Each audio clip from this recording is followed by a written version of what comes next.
പൊങ്കാലി കഴിഞ്ഞ് ആദ്യം എത്തിയ സ്പോട്ട് എന്ന് പറയുന്നത് മല്ലേശ്വരം കോവിലാണ്.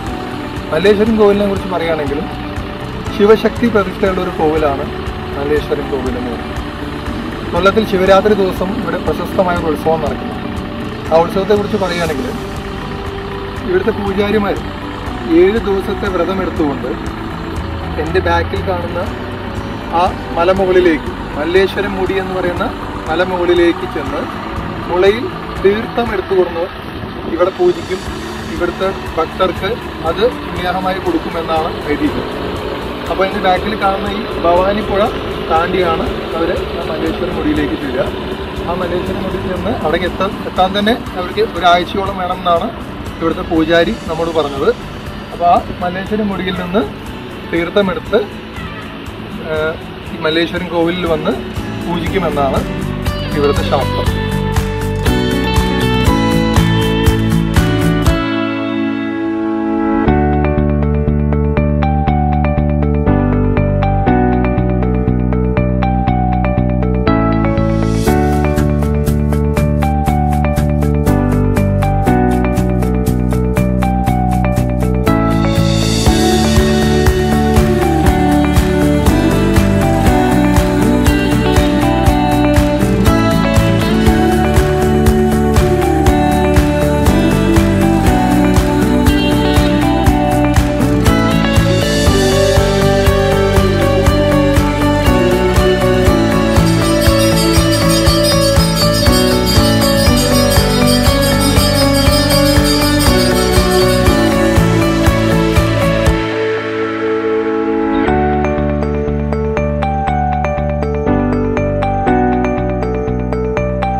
മല്ലേശ്വരം കോവിലിൽ നിന്നും തൊഴുതിറങ്ങി ഞാൻ വീണ്ടും നരസിമുക്കി ലക്ഷ്യമാക്കി യാത്ര തുടർന്നു.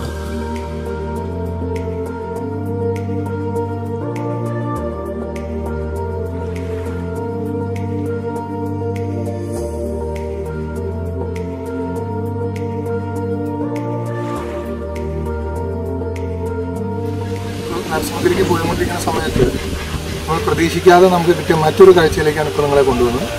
നമ്മൾ വരുന്ന വഴിക്ക് നമ്മൾ കണ്ടതാണ്. അപ്പോൾ അത് നിങ്ങൾക്കും കൂടി കാണിച്ചു തരാൻ തോന്നി. നമുക്ക് ആ കാഴ്ചകളിലേക്ക് പോകാം.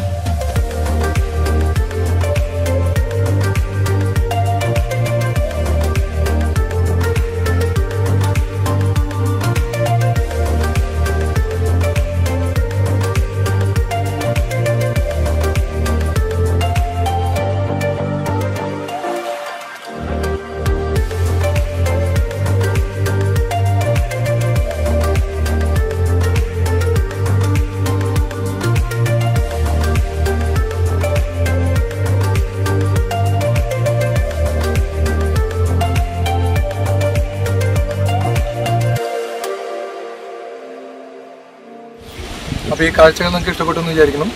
എന്തായാലും ഇനി നമുക്ക് നമ്മുടെ ലാസ്റ്റ് സ്പോട്ടായ നരസിമുക്കിലേക്ക് പോകാം.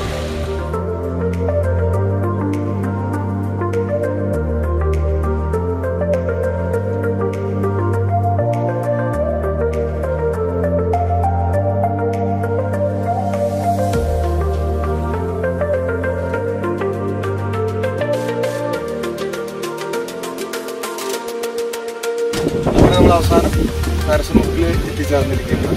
ഇനി നമുക്ക് ഈ കാണുന്ന ഒന്ന് മുകളിലേക്ക് കയറിയിട്ട് ആ വ്യൂ പോയിന്റിലേക്ക് എത്താം.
ഇവിടുത്തെ ഏറ്റവും ടോപ്പിലെത്തിയിരിക്കുകയാണ്.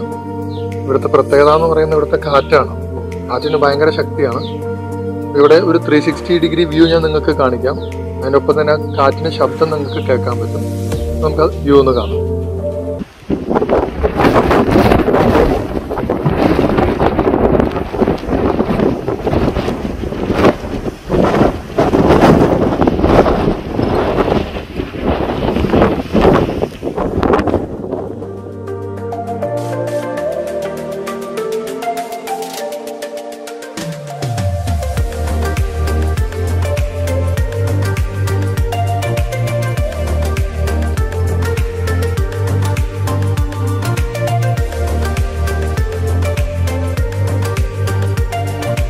നരസിമുക്കിലേക്കുള്ള ഈ യാത്രാ വീഡിയോ നിങ്ങൾക്ക് ഇഷ്ടപ്പെട്ടു എന്ന് വിചാരിക്കുന്നു. മറ്റൊരു മനോഹരമായ വീഡിയോയുമായി വീണ്ടും കണ്ടുമുട്ടാം. Until then, signing off, yours Vinod.